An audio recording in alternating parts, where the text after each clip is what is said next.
Pedro, habiendo tenido la experiencia con los apóstoles allí en el aposento alto, lleno del Espíritu Santo, se planta frente a la multitud que se había reunido y predica un mensaje fuerte, un mensaje profundo, un mensaje realmente muy basado en la palabra de Dios y especialmente en el hecho de demostrarle a quienes estaban allí que ellos en realidad habían crucificado al Señor.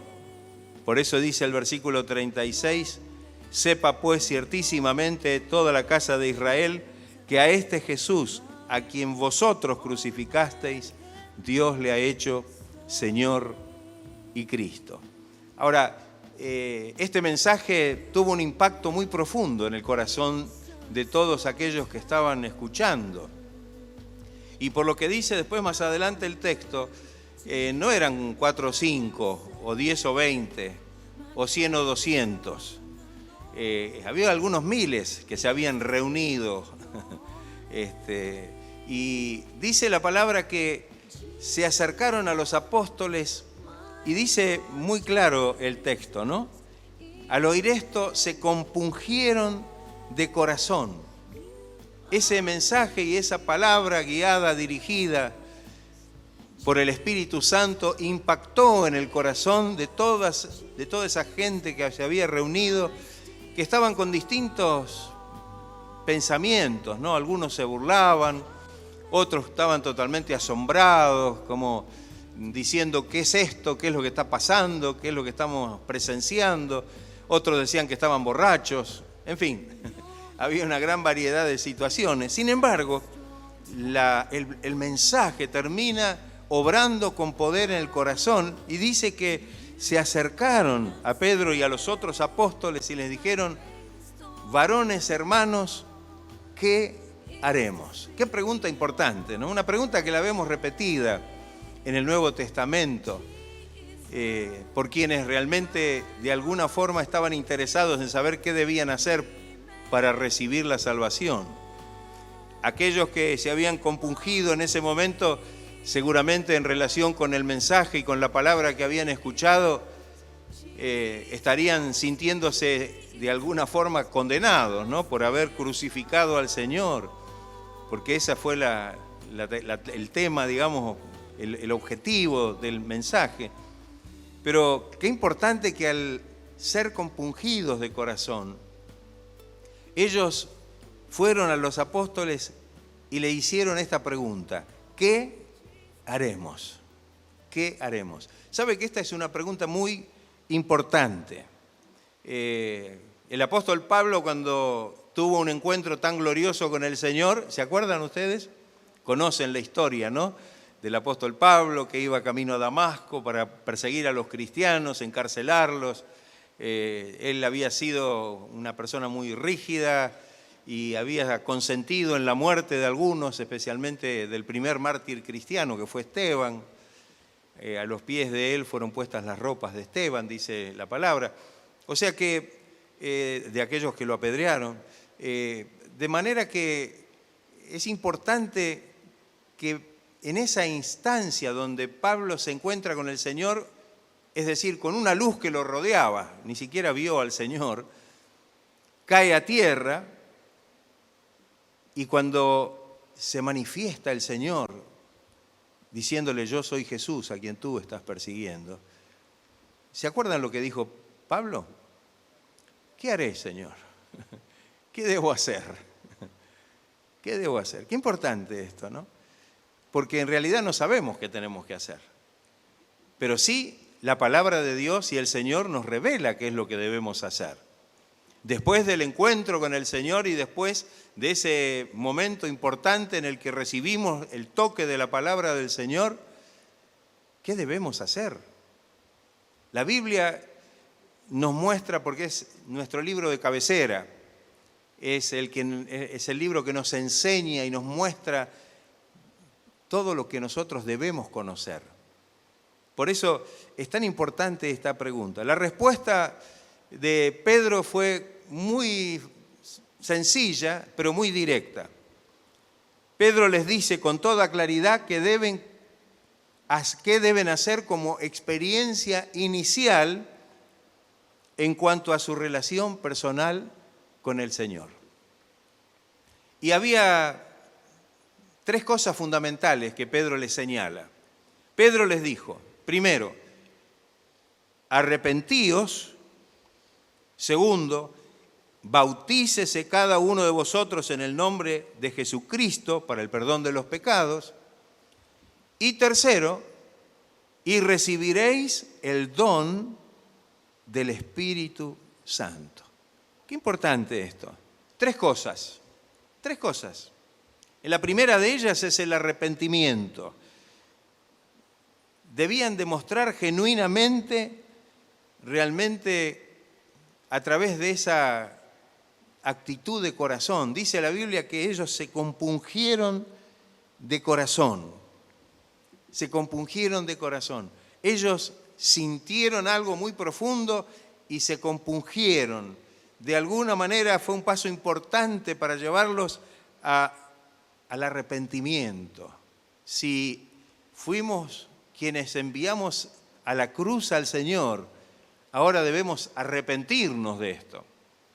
Si hemos caído en la idolatría y hemos hecho tantas cosas contrarias a la voluntad de Dios, ahora, compungidos de corazón, nos arrepentimos de esta situación y realmente debemos acercarnos al Señor. Es algo que ellos debían hacer. Es algo que realmente les tocaba a ellos. La segunda cosa que le señala Pedro, el bautismo en agua, en el nombre de Jesús, lo debían ministrar los apóstoles. Fíjense, quiero indicar con esto como todo está integrado, ¿no? Debían bautizarse en el nombre de Jesús. ¿Y quiénes los iban a bautizar? ¿Quiénes iban a bautizar a esta multitud? Los apóstoles. Los apóstoles debían bautizar a esta multitud. Y la tercera, el Espíritu Santo, que lo derramaría el Señor en el corazón de ellos. De alguna manera estamos viendo cómo todos tienen parte en esto. Amén. Pedro predicó la palabra, ellos se debían arrepentir, los apóstoles debían llevarlos al bautismo en agua, debían bautizarlos y el Señor estaría llenando sus corazones con el Espíritu Santo. Qué hermoso, ¿no? Cada cosa en su lugar. Ya nadie se puede arrepentir por otro, ¿no es así? Ellos debían arrepentirse. Los apóstoles, discípulos y ahora apóstoles debían ocupar su lugar y ministrar y bautizar a esta multitud que había creído. Y el Señor era el que iba a derramar el Espíritu Santo sobre aquellos que habían creído, que se habían arrepentido y que se habían bautizado. Qué hermoso esto, ¿no? Esto nos muestra de qué manera hay una participación. A veces creemos que lo hace solamente una sola persona. Bueno, todo lo hace Dios. No, cada uno parece que tiene que hacer una parte. Pedro tuvo que predicar, ellos se debían arrepentir, los apóstoles debían bautizarlos y el Señor estaría derramando sobre ellos el Espíritu Santo. Nos vamos a enfocar un poco justamente en estas tres cosas. La palabra arrepentirse, yo creo que ustedes conocen, puede ser entendida por la palabra griega metanoeo, de la cual es traducida. Esta palabra significa un cambio de mente y de corazón. Un cambio de mente y de corazón. Es volvernos del egocentrismo y del pecado a Dios y a la santidad. Un verdadero cambio en la vida de la persona. En el Antiguo Testamento esta palabra teshuvah generalmente es traducida como regreso, como ir hacia atrás. La raíz verbal es shuv, que significa volver, es volvernos. Amén. Íbamos caminando en una dirección, por supuesto, equivocada, y ahora debemos volvernos a Dios. Tal vez ejemplificada por el hecho de que antes caminábamos dándole la espalda a Dios e íbamos mirando hacia la perdición. Y ahora, a través de esta obra de arrepentimiento, a través de este cambio, a través de este volvernos, le damos la espalda al mundo, a la perdición, al pecado y a todo lo que está en el mundo, y ahora nos ponemos frente al Señor y caminamos hacia Él. Por eso dice la palabra, puestos los ojos en Jesús, adelante, el autor y el consumador de la fe. El arrepentimiento es un elemento indispensable, importante, y que está bien declarado en la palabra del Señor. Y que evidentemente es una de las funciones imprescindibles de nuestro nacimiento en la fe cristiana. En el mismo libro de los Hechos, que en el capítulo 3, verso 19, Pedro vuelve a decirles, así que arrepentíos, le remarca esto, ¿no? Arrepentíos y convertíos para que sean borrados vuestros pecados, para que vengan de la presencia del Señor tiempos de refrigerio. Qué lindo. Arrepentíos y usa otra palabra, y convertíos. La palabra convertirse implica volverse de y volverse hacia, como dijimos antes, volvernos de el pecado, del mundo, de la perdición, y ahora nos volvemos hacia el Señor. Ahora hay un darnos vueltas. Por supuesto, aquí hay un refuerzo. El arrepentirse y el convertirse son dos palabras que están muy ligadas. Y Pedro les está diciendo nuevamente esto a toda esta gente que había recibido el mensaje y se habían compungido de corazón. De todas maneras, Juan el Bautista había anunciado el mensaje cuando vino a preparar el camino para el Señor. ¿Y cuál fue el mensaje de Juan el Bautista? Fue el mensaje de arrepentimiento. Cuando nosotros leemos ahí en Mateo 3:2, en su prédica decía, arrepentíos porque el reino de los cielos se ha acercado. ¿De qué manera se había acercado el reino de los cielos? Se había acercado a través de Jesucristo. Amén. Pero debían arrepentirse. El mismo Jesús comenzó su ministerio predicando este mismo mensaje. Cuando leemos en Marcos 1:15, dice que Jesús decía y predicaba, el tiempo se ha cumplido y el reino de Dios se ha acercado, arrepentíos y creed en el Evangelio. Qué hermoso, ¿no? Hoy no se habla mucho del arrepentimiento, ¿no? No se habla mucho del arrepentimiento. No, se habla de que Dios bendice, que Dios nos da todo lo que queremos y que con el Señor no tenemos ningún problema, pero habla poco del arrepentimiento, que es fundamental para el inicio de nuestra relación personal con el Señor, hacia nuestra salvación completa. Y sigue siendo importante a lo largo de toda nuestra vida. Es necesario que lo podamos comprender. El apóstol Pablo les diría luego a los atenienses, pero Dios, cuando se reunieron allí en el Areópago y escucharon la prédica de Pablo, ¿se acuerdan cuando Pablo estuvo allí en Atenas y predicó y les habló del Dios no conocido, y les habló y les presentó? Después, bueno, hubo un momento que cuando el apóstol empezó a abrir el mensaje, parece que muchos ya no querían escucharlo, otra vez te vamos a escuchar. Pero una de las cosas que dijo en su prédica, y que es tan importante, y que sigue vigente para nosotros, dice lo siguiente, pero Dios, habiendo pasado por alto los tiempos de esta ignorancia, ahora manda a todos los hombres, en todo lugar, que se arrepientan. ¿Sigue diciendo esto el Señor? Sí. Sigue diciendo lo mismo. No es que este es el mensaje, bueno, este es el mensaje para los atenienses, era el mensaje para aquel momento, era un mensaje que era solo para ese momento. No, no, no, es un mensaje maravilloso. Este mensaje es para hoy. El Señor sigue diciendo que todos los hombres y en todo lugar se tienen que arrepentir. Al decir todos los hombres no hace acepción de personas. Y al decir todo lugar no hace excepción de lugares, de etnias, de nacionalidades ni de nada. Todos tienen que arrepentirse y todos tienen que, para estar en relación con el Señor y disfrutar la bendición de la salvación, pasar por la experiencia del arrepentimiento. Cuando le habla a los corintios, le dice algo muy importante, y es importante y a la vez es instructivo lo que le dice Pablo a los corintios.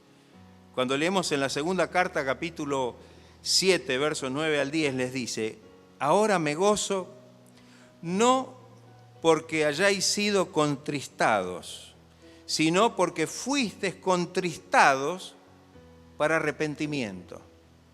Lo mismo que podemos relacionarlo compungidos para arrepentimiento, ¿no? Podemos relacionarlo justamente con esto. Fueron contristados los corintios para arrepentimiento, porque habéis sido contristados según Dios, para que ninguna pérdida padecieseis por nuestra parte. Porque la tristeza que es según Dios produce arrepentimiento para salvación, de que no hay que arrepentirse, pero la tristeza del mundo produce muerte. Ahí está. Muchas veces el mensaje del Señor nos entristece en primera instancia, ¿o no es así? Viene la palabra, nos revela en qué situación estamos, nos compungimos de corazón, nos duele la situación, reconocemos esto, nos arrepentimos y parece que hay como una tristeza y hasta lloramos en la presencia de Dios, ¿no es así? Pero dice que esa tristeza, el ser contristados de esta manera por el poder del Espíritu Santo, por el poder de la palabra de Dios, es para salvación. Es para salvación. Yo creo que lo que les permitió a toda esa gente que estaba primero burlándose y toda confundida de qué era lo que estaba pasando, cuando se compungieron de corazón, cuando el Espíritu de Dios a través de la palabra, del mensaje de Pedro, tocó los corazones, abrió paso a un verdadero arrepentimiento. Así que qué importante, ¿no?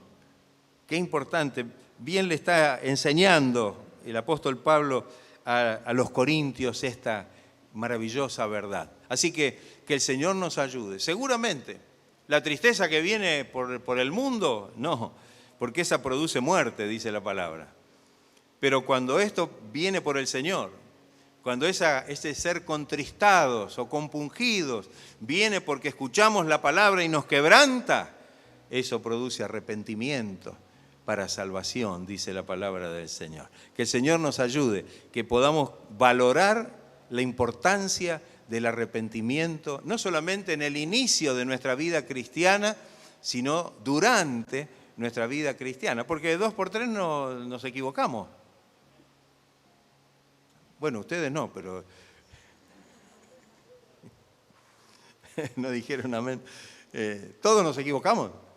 Bueno. Y nunca después de habernos equivocado, el Señor le habla y usted se compunge de corazón y se arrepiente y hasta derrama lágrimas en la presencia del Señor y se quebranta en la presencia del Señor. Ah, esto es hermoso, esto es según Dios. Y esa tristeza y ese quebranto y ese, digamos, el ser compungidos de esta manera nos lleva a un verdadero arrepentimiento para salvación. Lo que sigue diciendo Pedro en el versículo 38 es que se bautice cada uno de ellos en el nombre de Jesucristo para perdón de pecados. Qué importante esto, el bautismo en agua. Miren, acá hay algo que ellos ahora tenían que entender, debían bautizarse. Como muchas veces lo hemos escuchado en aquellos tiempos, el bautismo no era exclusivamente algo del Evangelio, sino que se usaba para distintas cosas. Cuando la persona se bautizaba, era como que entraba a pertenecer a cierto grupo, hasta político podía ser, o filosófico, o de alguna otra, por alguna otra causa. En este caso, ahora ellos debían bautizarse para ser del Señor. Qué importante esto. El bautismo es parte de nuestra experiencia inicial en el camino del Señor. Vemos en la Escritura que el bautismo viene inmediatamente. Después del arrepentimiento y de haber confesado al Señor, viene el bautismo en agua. La experiencia del bautismo. Hace falta a veces aclarar esto, porque hay algunas corrientes evangélicas que exigen una cierta cantidad de requisitos para que la persona pueda llegar a bautizarse. Y en realidad no encontramos en la Biblia algo que esté relacionado con esto. Aún me acuerdo que hace muchos años, cuando nosotros nos convertimos, también para bautizarnos se nos daba una hoja y tenía no sé cuántos, pero tenía como 20 por lo menos, 20 o 30 requisitos para poder bautizarse. Y que realmente era muy difícil de poder cumplir eso, y eso hacía que muchos tardaran mucho tiempo en bautizarse, en tomar la decisión. El hecho es de que muchos de ellos ni siquiera luego seguían con el deseo de bautizarse o de seguir en el camino. Pero lo peor de todo es que no tenía esto asidero bíblico. Porque cuando miramos en la palabra del Señor, vemos que en definitiva esto no es así cuando lo vemos reflejado en la palabra de Dios. Podemos mirar varias citas en el libro de los Hechos que muestran esta verdad. Fíjese en primera instancia, en el mismo texto que hemos leído hoy, Hechos 2:41, en la primera parte, dice: así que los que recibieron su palabra, de toda esa multitud, fueron bautizados. ¿Se les habrá dado alguna especie de formulario para que llenen, de requisitos previos para que llenen? Me imagino que no. El requisito previo fue el arrepentirse. Amén. El compungirse de corazón y llegar al arrepentimiento por fe en el Señor. Hay varios testimonios en el libro de los Hechos. En el capítulo 8, cuando Felipe va a predicar a Samaria y se produce un avivamiento tan grande, en el capítulo 8, versos 35 al 38, dice: entonces Felipe, abriendo su boca y comenzando desde esta escritura, le anunció el Evangelio de Jesús. Aquí tenemos inmediatamente, después de ese acontecimiento, Felipe fue llevado a predicarle el Evangelio a un solo hombre. En Samaria había habido un gran alboroto. Y muchos creyeron y fueron bautizados y recibieron el Espíritu Santo. Ahora, fíjese, en relación con la experiencia inmediata, en los versículos 35 al 38 dice esto: y yendo por el camino, abriendo su boca comenzaba desde esta escritura, le anunció el Evangelio de Jesús. ¿A quién? Al eunuco, al que iba de viaje, solo. Y allí el Señor lo sacó de Samaria, rodeado y con un gran avivamiento y qué sé yo, y lo llevó a hablarle a una persona. Y le anunció el Evangelio del reino, le anunció el Evangelio de Jesús. Y yendo por el camino, dice, que llegaron a cierta agua. Y el eunuco dijo: aquí hay agua. ¿Qué impide que yo sea bautizado? Felipe dijo: si crees de todo corazón, si has creído en lo que te dije, si has creído en el mensaje, si has recibido esta palabra y has recibido esta bendición, bien puedes. Y respondiendo dijo: creo que Jesucristo es el Hijo de Dios. Entonces dice que mandó parar el carro y descendieron ambos al agua, Felipe y el eunuco y lo bautizó. ¿Qué le parece? Esto confirma lo que estamos diciendo. Una experiencia inicial y que debemos realmente mirarlo de esa manera.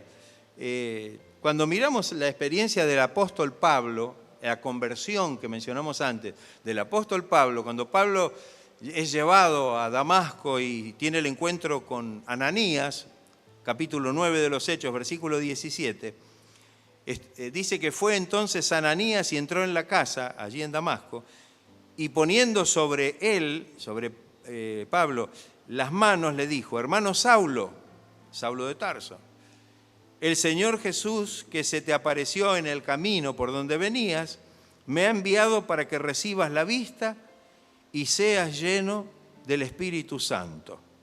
Y al momento le cayeron de los ojos como escamas, porque había quedado cegado por la gran luz que había visto. ¿Y qué dice? Y recibió al instante la vista y levantándose, ¿qué fue? Bautizado. Así que mire, Pablo tuvo esa experiencia. Él mismo tuvo esa experiencia. Cuando avanzamos y en el capítulo 10 vamos a la experiencia de Pedro con Cornelio, del centurión romano. El Señor prepara a Pedro para que le vaya a predicar a este gentil y a toda su familia. No voy a entrar en detalle para no alargar demasiado, pero ya saben ustedes la historia. Preparó también al centurión y de tal manera que el centurión mandó personas a buscar a Pedro, que estaba en la casa de un tal Simón, ¿no? Y lo mandó a buscar. Y allí cuando llegó Pedro le empezó a predicar la palabra del Señor. Le empezó a hablar y dice que mientras Pedro le predicaba el mensaje de la palabra del Señor, mientras pasaba esto, el Espíritu Santo cayó sobre todos los que oían la palabra, dice. Fueron todos llenos del Espíritu Santo. Entonces Pedro, habiendo visto esto, dice: ¿puede acaso alguno impedir el agua para que no sean bautizados estos que han recibido el Espíritu Santo también como nosotros? Y mandó bautizarles en el nombre del Señor Jesús. Ahí está. Acá tenemos esta señal. Esto es algo importante para que nosotros podamos tenerlo en cuenta. El requisito fundamental para que la persona pueda dar el paso del bautismo no es llenar un papel de requisitos, sino haberse arrepentido, haber aceptado a Jesucristo como Salvador personal y desear realmente estar en la presencia del Señor. Amén. Qué importante para nosotros hoy que podamos tomar esta situación. Por otro lado, la segunda cosa que podemos notar es que el bautismo en agua simboliza o tiene un simbolismo muy particular. Muy particular. Simboliza morir y resucitar. Amén. Cuando leemos la carta del apóstol Pablo a los Colosenses, capítulo 2, versos 12 y 13, dice: sepultados con él en el bautismo, en el cual fuisteis también resucitados con él mediante la fe en el poder de Dios, que le levantó de los muertos. Y a vosotros, estando muertos en pecados y en la incircuncisión de vuestra carne, os dio vida con él, juntamente con él, perdonándoos todos los pecados. Miren, ahí está. Significa muerte y resurrección. Un simbolismo maravilloso. No es que el agua tiene algún poder, pero es un simbolismo que habla de que morimos juntamente con Cristo y resucitamos juntamente con el Señor. Ese es el simbolismo. Cuando leemos en la carta a los Romanos, Pablo insiste en esto y dice: ¿o no sabéis que todos los que hemos sido bautizados en Cristo Jesús, hemos sido bautizados en su muerte? Porque somos sepultados juntamente con él para muerte por el bautismo, a fin de que como Cristo resucitó de los muertos por la gloria del Padre, así también nosotros andemos en vida nueva. Qué hermoso significado, qué hermoso simbolismo el que podemos realmente tener. Esto realmente es algo maravilloso para que lo podamos comprender. Entonces, en primera instancia, el bautismo es inicial en el nacimiento de nuestra vida cristiana, en nuestra relación personal con el Señor. Tiene una implicancia, su simbolismo, que señala la muerte al pecado y ser resucitados a una nueva vida. Otra de las cosas que también tiene que ver con el bautismo es que está señalado como uno de los elementos de la unidad cristiana. Cuando leemos la carta que le escribe Pablo a los Efesios, en el capítulo 4, ese famoso breve pasaje que habla de la unidad, versículos 3 al 6, dice: solícitos en guardar la unidad del Espíritu en el vínculo de la paz. Y aquí menciona, todos los elementos de unidad. Un cuerpo, el cuerpo de Cristo, y un espíritu, el Espíritu de Dios. Como fuisteis también llamados en una misma esperanza de vuestra vocación. Un Señor, Jesucristo. Una fe, el Evangelio.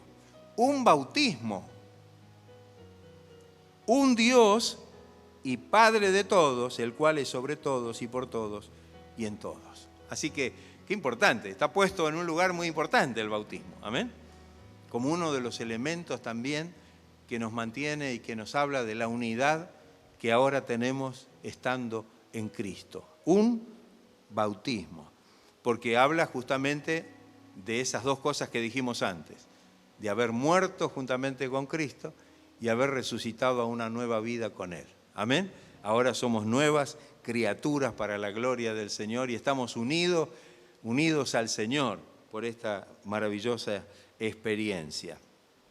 Y como última cosa quisiera señalar algo más. Es una experiencia que nos identifica con Cristo y también con su iglesia. En Gálatas 3:27, Pablo dice: porque todos los que habéis sido bautizados en Cristo, de Cristo estáis revestidos. Es un testimonio de que ahora somos de Cristo. Es un testimonio de que ahora estamos en Cristo y que Cristo está en nosotros. De que ahora seguimos a Cristo, de que ahora vivimos en Cristo y de que ahora servimos a Cristo. ¿O no es así? Es decir, es una identificación con el Señor. El paso del bautismo debe ser o se debe dar en fe, por obediencia y para testimonio. Amén. En fe, es decir, en una verdadera actitud de fe, por obediencia, porque es un mandato del Señor, y para testimonio, porque a través del bautismo estamos dando testimonio de que ahora, identificados con Cristo, vivimos para la gloria del Señor. Como dice ese himno que siempre me lo acuerdo cuando hablo del bautismo, dejo el mundo y sigo a Cristo. Amén. Usted en algún momento de su vida dijo eso, ¿no? Dejo el mundo y sigo a Cristo. En el mismo versículo, el apóstol Pedro habla de la tercera y última cosa. Pedro le dice también: y recibiréis el don del Espíritu Santo. También se enfatiza en la Biblia la recepción del Espíritu Santo como una experiencia inicial, como una experiencia que tiene que ver tanto con el arrepentimiento como con el bautismo. Es decir, algo que tiene que ver con el comienzo, el inicio de nuestra vida cristiana. Creo que en el mismo versículo habla acerca de esto, porque evidentemente les está diciendo que serían llenos del Espíritu Santo, porque para ellos era la promesa, y para sus hijos, y para los que estaban lejos, y para todos los que creyeran en Él. O sea que es una realidad de que el bautismo del Espíritu Santo, el derramamiento del Espíritu Santo debe ser efectivo y en el inicio de nuestra vida cristiana. Ahora, cuando digo inicio de nuestra vida cristiana, no me estoy refiriendo a que es una experiencia del inicio y se cortó, listo. Sí, yo recibí el Espíritu Santo en el año tal y no. quiere decir que ya en el inicio recibimos esto como algo importante, porque sin la presencia del Espíritu Santo muchas cosas en nuestra vida no se van a dar. Necesitamos ser llenos del Espíritu Santo, necesitamos el bautismo del Espíritu Santo. Y esto es algo que también lo vemos bien claro en algunos textos de los que hemos señalado antes.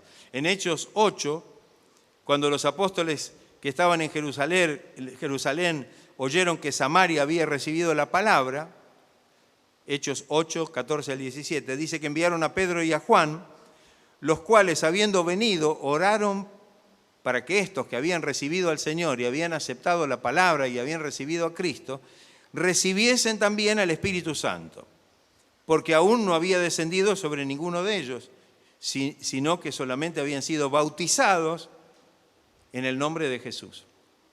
Entonces dice que Pedro y Juan imponían las manos sobre ellos y recibían el Espíritu Santo. ¿Ve? Eran cosas necesarias. El bautismo en agua, la recepción del Espíritu Santo, el haberse previamente arrepentido para poder acercarse al Señor.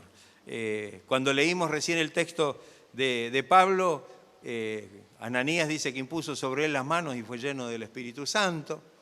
Es decir, que también recibió allí la bendición de recibir el Espíritu Santo. Cuando mencionamos el ejemplo de Cornelio, cuando Pedro fue a predicarles la palabra, mientras él predicaba, el Espíritu Santo vino, inclusive fueron bautizados en el Espíritu antes de ser bautizados en agua. Amén. Un caso bien claro. Cuando el apóstol Pablo se encontró en el capítulo 19 de los Hechos con algunos creyentes, algunos que habían aceptado al Señor, le dice, ¿recibieron el Espíritu Santo cuando creyeron? Fíjese la pregunta. Esto muestra que era realmente así. ¿Recibieron el Espíritu Santo cuando creyeron? Y dice que la respuesta de ellos, ¿cuál fue? No, ni siquiera sabemos si hay Espíritu Santo. Entonces dice que realmente, bueno, fueron bautizados de nuevo porque habían sido bautizados en el bautismo de Juan y ahora fueron bautizados de nuevo. Miren la importancia del bautismo, ¿no? Fueron bautizados de nuevo en el nombre de Jesús, es decir, en relación a la fe en Cristo. Y dice que Pablo impuso las manos sobre ellos y vino sobre ellos el Espíritu Santo y hablaban en lengua y profetizaban. Qué hermoso, ¿no? Es una experiencia inicial. Y no solamente inicial, sino que debe perdurar y debe permanecer a lo largo de nuestra vida cristiana.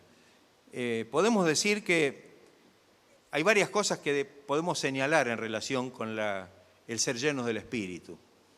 En la primera de ellas podemos decir en lo netamente personal, lo que dijo Pablo cuando habló o explicó acerca de esto, en la primera carta a los Corintios, capítulo 14, versículo 4, que dijo, el que habla en lengua extraña a sí mismo se edifica. Es decir, es una bendición que nos edifica personalmente. Amén. Después iba a explicar una serie de cosas que eran muy importantes, pero en este caso, en primera instancia, recibir la recepción del Espíritu Santo, el bautismo en el Espíritu Santo, dice que nos edifica a nosotros mismos, somos edificados a nosotros mismos.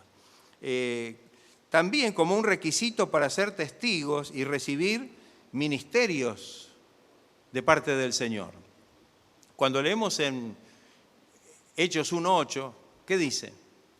Pero recibiréis poder cuando haya venido sobre vosotros el Espíritu Santo. Qué lindo, qué glorioso, qué hermosa experiencia. Iban a ser bendecidos, iban a ser fortalecidos. Pero, ¿para qué? Y me seréis testigos en Jerusalén, en toda Judea, en Samaria y hasta lo último de la tierra. El Espíritu Santo era necesario para todos aquellos que creían en el Señor, como una experiencia personal, pero también para poder ser testigos del Señor.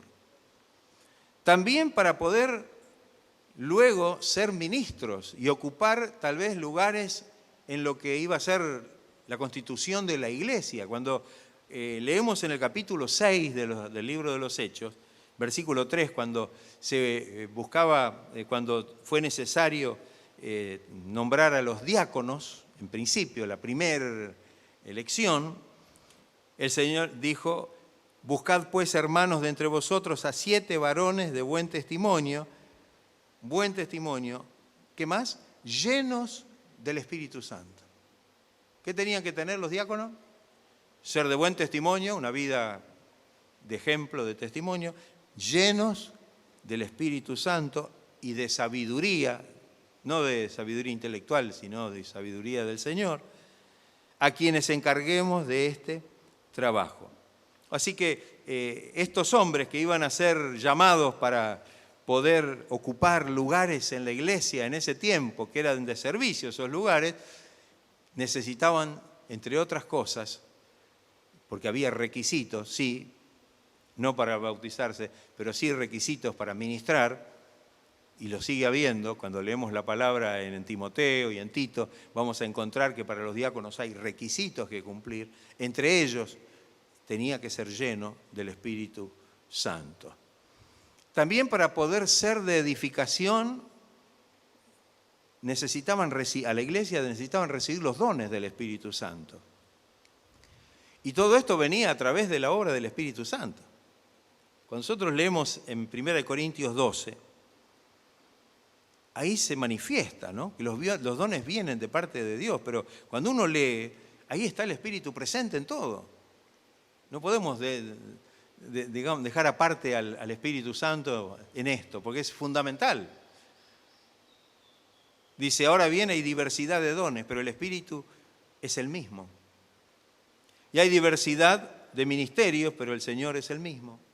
Y hay diversidad de operaciones, pero Dios, que hace todas las cosas en todos, es el mismo. Y fíjese, pero a cada uno le es dada la manifestación del Espíritu para provecho.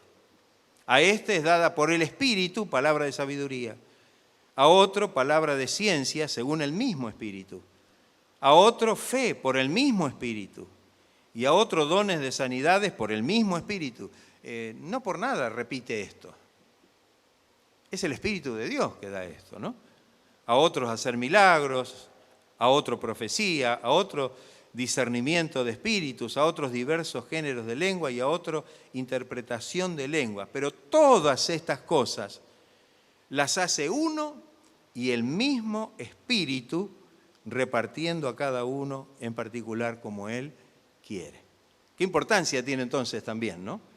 No solamente como experiencia inicial, no solamente cuando recibimos a Cristo y recibimos por el arrepentimiento y nos bautizamos y somos bautizados en el Espíritu Santo y somos llenos del Espíritu Santo, sino que a través de esta acción poderosa del Espíritu Santo podemos recibir los dones también del Espíritu para poder ministrar y para que lo que hagamos podamos realmente, en lo que hagamos podamos ser de bendición. A través de los dones seguramente podremos ser de utilidad, porque no son para beneficio personal, sino para edificación de la iglesia. Podremos realmente ser de bendición a la iglesia del Señor. Y como última cosa, quiero decir, y algo tan importante, que también el Espíritu Santo es el que genera o produce en nuestra vida algo que está relacionado con toda nuestra vida cristiana, especialmente con nuestro crecimiento y nuestra madurez espiritual, y me estoy refiriendo a los frutos del Espíritu. Cuando leemos en Gálatas, capítulo 5, versos 22 y 23, dice: porque el fruto del Espíritu es amor, gozo, paz, paciencia, benignidad, bondad, fe, mansedumbre, templanza. Qué importante esto. Cosas básicas. Pero, ¿saben una cosa? Cuando nosotros miramos a través del tiempo, vemos que muchas de estas cosas no figuran en la iglesia de este tiempo, en general hablo. Muchos no hablan de arrepentimiento, otros no ven necesario que la persona se bautice, como si fuera algo secundario, cuando vemos acá que es primario. Y tampoco se hace hincapié en el hecho de que necesitamos el bautismo y ser llenos del Espíritu Santo, como una bendición inicial para poder disfrutar la salvación maravillosa del Señor, pero también para poder servir al Señor, para poder ser realmente utilizado para la gloria y para la honra de su nombre. Que Dios nos ayude a nosotros en este tiempo, hermanos. Vivimos en un tiempo muy avanzado, pero que ha retrocedido. Vivimos en un tiempo que se jacta de grandes evoluciones, pero sabemos que en las cosas importantes ha involucionado terriblemente. Y desgraciadamente tenemos que decir en lo que hace a la iglesia en general, esto también ha afectado a la iglesia. Que el Señor nos ayude para que podamos mirar con atención, porque esto no solamente fue para la iglesia primitiva, para la iglesia que nacía el día de Pentecostés, para la iglesia ni siquiera del primer siglo, sino que estas verdades debían estar presentes en la iglesia de todos los tiempos y debe estar presente en nuestra iglesia hoy. Que esto sea una constante en nuestra vida, que esto sea una constante en nuestra iglesia, que esto podamos rescatarlo como algo valioso. Algunos dicen, ¿quién daría por ser como la iglesia primitiva? Y hagamos lo que hacía la iglesia primitiva. Es muy fácil. Si no hacemos ni prestamos atención realmente a lo que era el ABC del movimiento, de la iniciación de la iglesia, porque allí nacía la iglesia de Cristo, seguramente vamos a estar distraídos con un montón de cosas. No, el arrepentimiento, no, con tal que venga a la iglesia, no importa, que el Señor lo va a bendecir, que el Señor lo va a ayudar. El bautismo, no, para que eso es una cosa que no le va a restar ni sumar el darse un chapuzón en el agua. No, es un paso de fe, es un paso de obediencia y es un paso de testimonio para la gloria de Dios. Y necesitamos estar llenos del Espíritu Santo. No podemos prescindir del Espíritu Santo. Amén. Estaremos dispuestos a recuperar si hemos perdido algo de esto y que el Señor nos ayude para que podamos todos realmente tener estas experiencias y que estas experiencias puedan ser reales, poderosas, permanentes en nuestra vida, como esta unción gloriosa del Espíritu Santo que necesitamos tanto para nuestra vida personal como para nuestro ministerio cristiano, como para fortalecernos en este tiempo y en este mundo, con la expectativa de que muy pronto viene el Señor por su iglesia. Gloria sea el nombre de Cristo.